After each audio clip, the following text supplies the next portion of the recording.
What's up, y'all? So today I have a topic that I did not have to write about. This video might not even be that long because it's not even nothing to really break down. Today I'm going to talk about spells and rituals, altars, and spells, rituals, and your alterings and all of the works, right? So an altar is a sacred space that you create or build, something like how birds build nests. So you build an altar, and the altar, it can be on the floor, it can be outside by the front door, it can be in your room, it can be any location where you feel it needs to be. And like I said, it can either be on the floor or on the tabletop. And that little brown table right there is my mini altar for now. I had a bigger space, but we had moved up in the upstairs unit. But I'm not going to be in this unit for long. I still got a lot of stuff packed up. But I still needed somewhere to be able to do my stuff and whatever like that. So on the altar, you can decorate it for however you want to decorate it. You can have more than one altar. An altar can be for a certain ancestor that you want to work with or talk to and get help from. And it can also be your personal altar.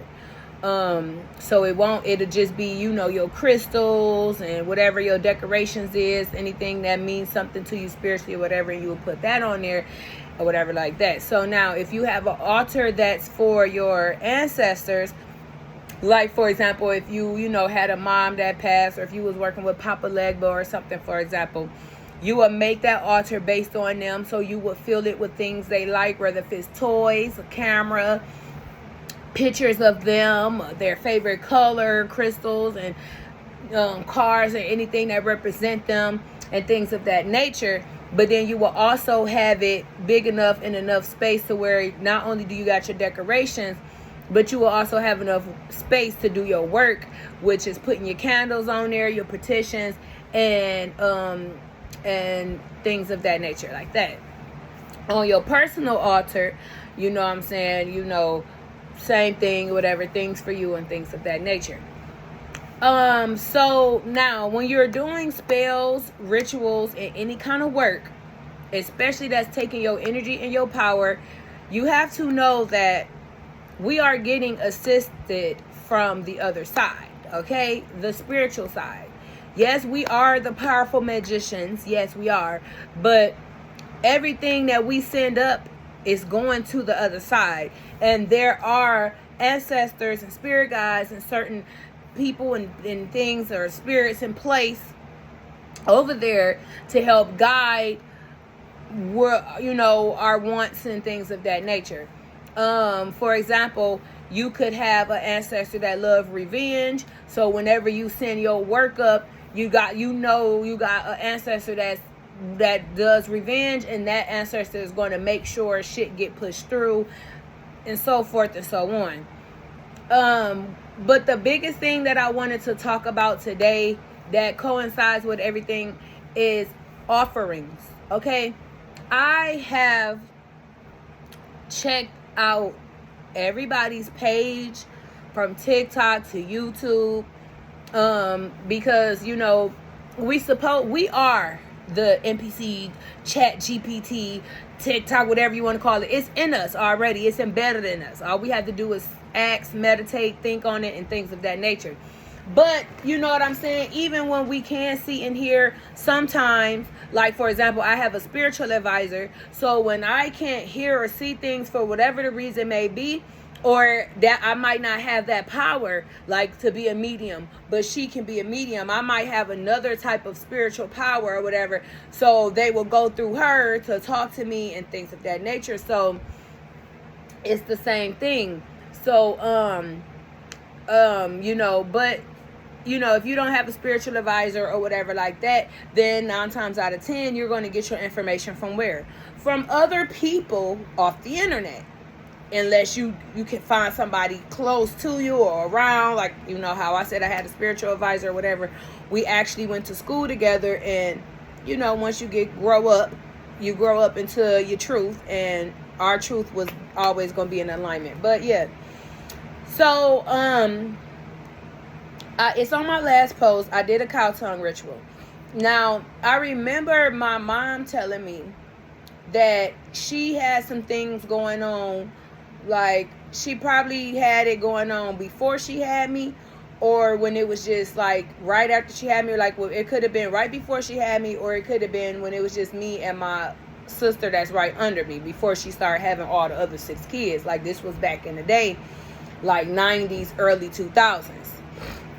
About time she got to 2000, the year 2000, like taking over for the 99 and 2000, she just got to her 3rd child. So she had to have did this in between the 90s, because she was born in the 70s. So in between the 90s, right, you know what I'm saying, like somewhere up in there. But she, you know, had some stuff going on, and she went to someone to help with her situation, and they guided her on doing a cow tongue ritual.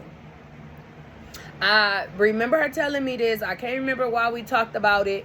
I could have been going through some stuff or whatever, but I remember trying to ask her details. And you know how, I don't remember. I hate when they get to doing all that shit, but she just act like she can't remember the details. So it kind of just like threw me for a loop, because I really prefer to get the answers from deep within myself, or other spiritualists that's actually connected and in alignment, real spiritualists, and get the downloads and insights from them, versus being online, because you never know what's real and what's not, who fake and who not, you know what I'm saying? And you don't want to just be getting any old kind of information and just doing any old thing.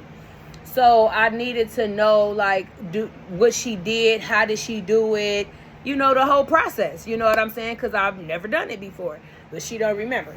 So it led me to have to look online, because my spiritual advisor never did one either. But it's not like, you know, I couldn't ask her and be like, hey, can you see if you can hear about like how I should do this, you know what I'm saying? But so I just looked up, you know, I was looking it up for a little minute before I ordered everything. And, you know, just to see, like, you know, what's all different. The only difference for real is that I seen is different ingredients people use for the actual ritual.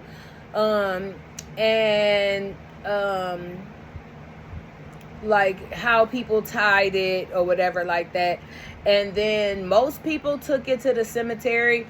But I also found a blog or some information online stating different ways of how it would have been done dating back.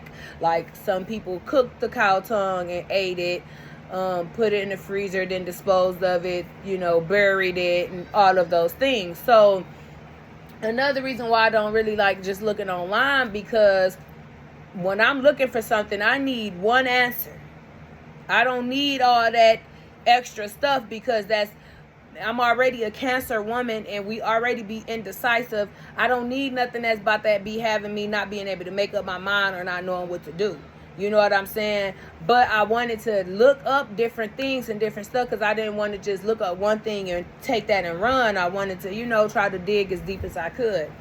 So, you know, I got all of the ingredients that, you know, made sense. Most of the ingredients was kind of the same. Some people like make their own little stuff or whatever.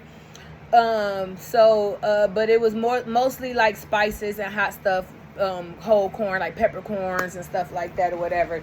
So I didn't have needle and thread or pins, but I had some clips, and I just stuck that through, and then took a string, folded it, and tied it up. Okay, so that's how I was able to, you know, close it before I froze it. So what I ended up doing was doing the cemetery way. Now, this is why I wanted to talk to you guys about these kinds of things, because everybody leaves this out. Nobody tell you this, and nobody teach you this, and this is why a lot of stuff backfire on y'all, This is a lot of reasons why you don't even get help from your ancestors or from the other side, or you feel like you ain't got the power or whatever like that, because you're missing this one step. Offering. Okay? Offering. You know, let me pull up, because I do, like I said, I normally write this down, have definitions and everything for y'all, but you know, I'm just like, I need to get this out. So we're gonna look up offering meaning on Google first, because y'all know I like to do that. A thing offered, especially as a gift or a contribution. Okay, so what, for example, for the cow tongue ritual, I do the steps at the house, doing my work on the ritual, setting the intentions on the cow tongue, blah blah blah blah blah. You put it in the freezer and let it freeze first. So I let it freeze for about 2 days. Day, stop yelling! Stop yelling! Sorry about that. So I let it freeze for about 2 days or so. Because you want to make sure it's hard, solid as a rock. Because when you're doing a cow tongue ritual, we freezing shit. We freezing words and stuff right in this track, okay? So it got to go through the steps. So after that, you take it to, be quiet, stop yelling. After that, you take it to the cemetery. Now, I was going to bury it because I was looking up the videos and I only seen like 1 or 2 things that said you can leave it out, but the other videos and information was like bury it. And I don't have anybody, like no close friends or family here in my state that's buried here, so I would have been having to go into a random cemetery. So I was chopping it up with my spiritual advisor the day that I did the ritual, and I think I talked to her after, like, the first night I put it in the freezer. So I was telling her about it, and she was like, she couldn't sleep. She was up, you know what I'm saying? And she kept hearing that my ritual was gonna backfire, and she kept hearing her grandparents' cemetery and stuff. Like, she just was hearing stuff, but she couldn't like put 2 and 2 together until she talked to me, and then that's when we figured out. The reason why my ritual would have backfired is because, one, I wasn't supposed to bury it. Don't bury it. Because you got to think, it's still sacred ground. You know what I'm saying? And you just shouldn't just go up just digging, especially since I didn't have a certain ancestor buried there. You know, at least not that I know of. You know what I'm saying? Like, if it was somebody buried there that's an ancestor, I didn't know them. But you know what I'm saying? So you don't want to just disrespect the grounds. So it would have been just safer to leave it out. Because long as it's at the cemetery, you know what I'm saying? I don't think burying it was a necessity. So if you do ever do a cow tongue ritual, for example, or any ritual that says you need to go to a cemetery, unless you working with a spiritual advisor or, you know, a witch or whatever that got downloads like, yes, this has to be buried in this specific spot, then just leave it out. Find you a good spot and leave it out. So that was the first thing. I wasn't supposed to bury it. And then at first she was like, she was hearing her grandparents cemetery, because she was like, we was like concerned about just going to a random cemetery, but her grandparents cemetery is damn near like almost an hour away, to the point to where if you do go out there, you wouldn't have enough service to damn near order you an Uber back, and the Uber was going to be $50 there, meaning it was going to be $50 back. And she shared cars with her friend right now, so he was getting the car today. I needed my ritual to be done and completed before tomorrow, which is Monday. So that's why we was like, okay, I'm gonna just have to go to the closest cemetery to me, because this got to get done. And the cemetery I was gonna go to was closed on Sunday. So good thing that we had this talk, because this is why it would have backfired, because I would have woke up today trying to go to the cemetery I was going to go to. It was going to be closed. Then if I would have went to another cemetery, I would have buried it. And then the main important thing, which is what I'm about to get to next, I was going to take it up there without an offering.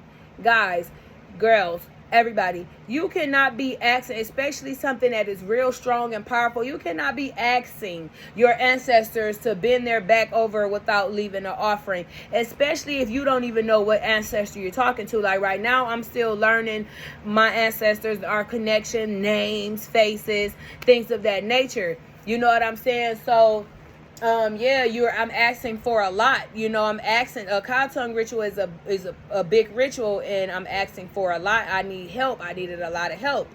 So, you know what I'm saying? And that's, works without offering is dead.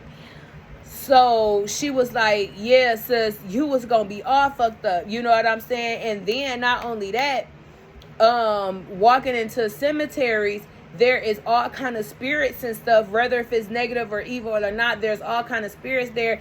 Anything could attach itself to you. You know what I'm saying? So, and this is why I know my ancestors want to help me with this, because they wouldn't have went to her to tell me that my shit wasn't going to work if we didn't figure out a better plan on what to do. Let me put this on sleep mode, because I feel like somebody about to try to call or something and fuck up this video. So, so I had enough time to better prepare and to get an offering. So with offerings, like I said, when you doing spells and rituals and any kind of works for ancestors and on your altar, you should always have, on your altars, you should always have offerings. Like when I was working with Papa Legba, I made an altar for him, specifically for him, with his colors, things he liked, his child and older version would like, and things of that nature. And then when I would ask for something and light a candle, I would put his favorite liquor and I will cook for him. That was my offering. You know what I'm saying? Unless I heard something specific to give him. But he do like yams and things of that nature. I was just looking up things he liked and stuff like that. I never would buy no processed stuff. I would always cook. I always feel like when you give offerings, and I'm not a materialistic person, so my offerings will never be, and gifts even to people that's not, ancestors or not, like, it'll never be materialistic, because that's not me. So I'm more of a, I'm gonna give it to you from my heart type of person, So yeah, I'm cooking and I'm able to put my love in it and stuff like that. So for my cow tongue ritual, just in case if anybody come across this and is doing a cow tongue ritual specifically, but any ritual or spell you're doing, especially if you have to take it to a certain location, or if you're putting it on the altar, especially when you're asking for a lot and using a lot of energy, please have an offering. Please have an offering. It don't hurt to have an offering, because your works will not get accepted. 9 times out of 10, they will not get accepted, okay? Rituals will backfire on you. You don't want that to happen. So I had gave, I made a thank you card from my heart. I made a big one from, and I wrote a letter, took some fruit up there. I normally when people give offerings, it's always normally like liquor, cigarettes, and something to eat, and water, because those are like the main things. Like, our ancestors be wanting they drink and stuff like that or whatever. And 9 times out of 10, a lot of ancestors, when you give them what they like, most of the times it be that or whatever. So, I'm not telling you, don't use the same thing I'm using. I'm just telling you, like, what I took for my offerings or whatever like that. Like, I took a couple of things for my offerings because I didn't know what to take.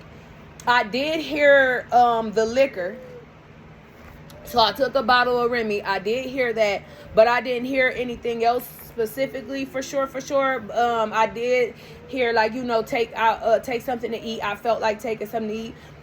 I was gonna take the Alfredo I made, but I ended up taking fruit. And then, like I said, I had my thank you card. You know what I'm saying? I took a $5 bill because 5 mean grace. And then I had, I made a little cup. Like, I just made some things. You know what I'm saying? I decorated. So I'm a creative, so I decorated and made some things from the heart. And then, then I bought the liquor and stuff like that. So, and then I also, my hair was already washed. But I also wrapped my hair completely, so you did not see my hair. I had on like a shirt and shorts, and then I put a muumuu on, because I didn't want to be naked under the muumuu and anything like enter through my coochie or something like that, because you know we got portals. So so I just made sure that I was covered my hair. I had some leftover protection oil that I got from the witch shop from like a work I did from last year. So I put that in my hair and anointed myself. I got copper bracelets. I'm gonna also show you this necklace I got. Hold on. So I bought this. This helps to protect you from energy, radiation, and things of that nature. And then I had my quartz with the copper, as you can see, my copper bracelets, and you know, my evil eye and everything. So I had, so I protected my temple, which is my body, and protected myself spiritually, and spoke over myself and things of that nature. So nothing won't attach itself to me. And you know, and then I made my offering, got my offering together, made it with, you know, through the love of my heart. And I also had like my auntie on my mom's side passed, and when my mom came back up here from out of state to move back up here with me, she brought it was a little jewelry dish, like an egg, and you can open it like this. So I left a couple of pieces of her jewelry in there and put like some spiritual herbs and stuff in there, and then she sealed it tight. And I just was like, thank you, Auntie Ann, for being here with me and interceding for me, because like I said, I was at a cemetery that I don't know who's buried there, so it wouldn't like I can just walk in like, hey uncle, intercede for, you know what I'm saying. So I brought something of an ancestor, you know, my auntie that's an ancestor now, so she can intercede for me. That you can copy that, okay?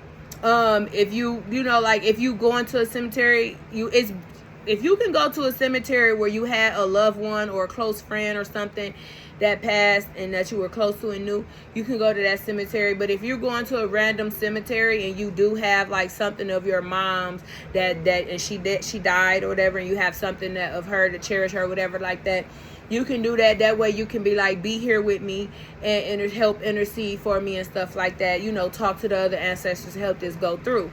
So, you know, I brought a lot of things for my offering, because I'm like, here, take me too. You know what I'm saying? Like, I want to make sure this ritual go through. I really need this ritual and this power to be, you know, go through.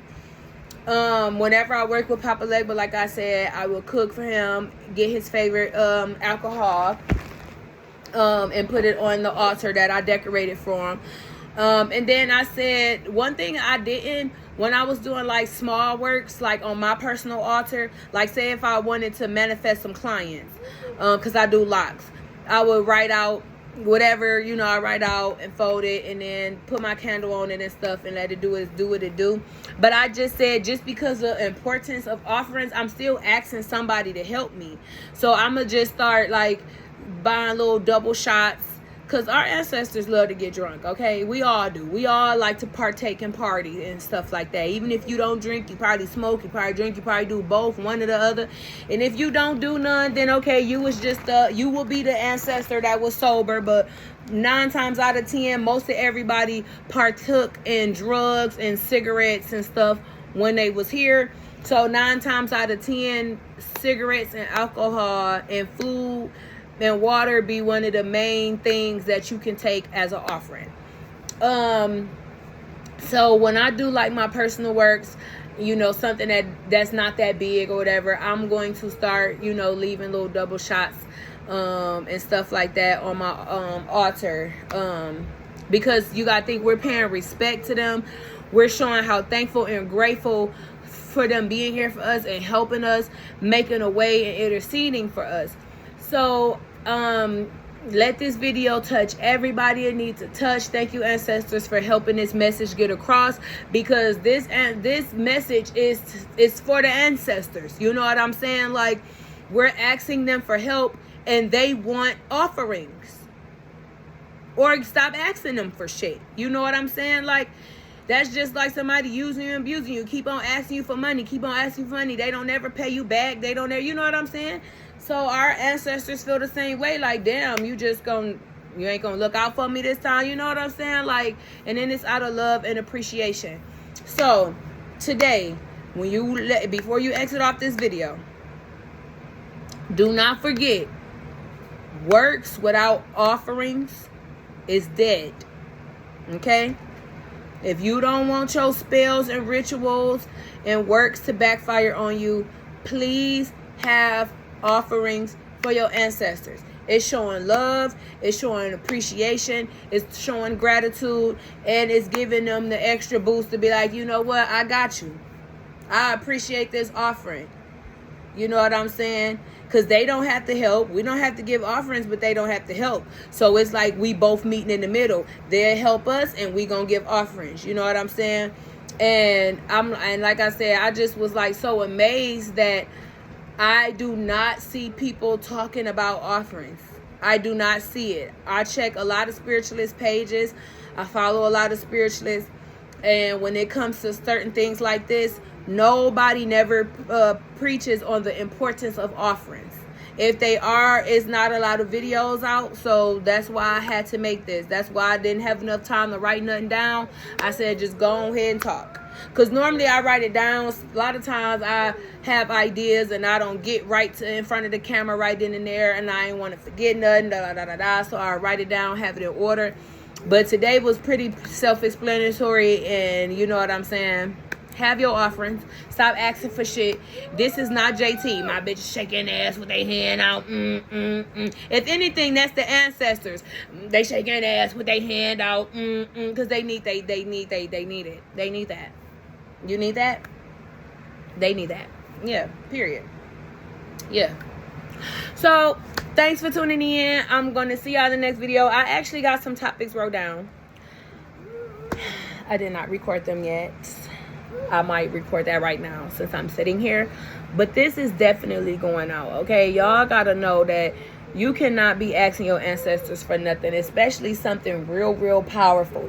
Especially when you doing stuff like with dead animal and stuff like that. You know what I'm saying? You really getting into hoodoo, voodoo, whatever, you know what I'm saying? You digging into some shit. Especially if you got to do anything that involves the cemetery. You cannot just be walking willy-nilly up in the cemetery, leaving rituals there and trying to do rituals, and then you didn't protect yourself or protect your energy. So everything attaching to you, stuff attaching to you, and you didn't bring no offering. All them spirits that's loose up in there. Yeah. Play around with it. Y'all think, oh, it's just a cemetery. No, this is a real spiritual world, a spiritual realm. We are spiritual beings. This matrix be distracting y'all and y'all be losing focus, but stay woke.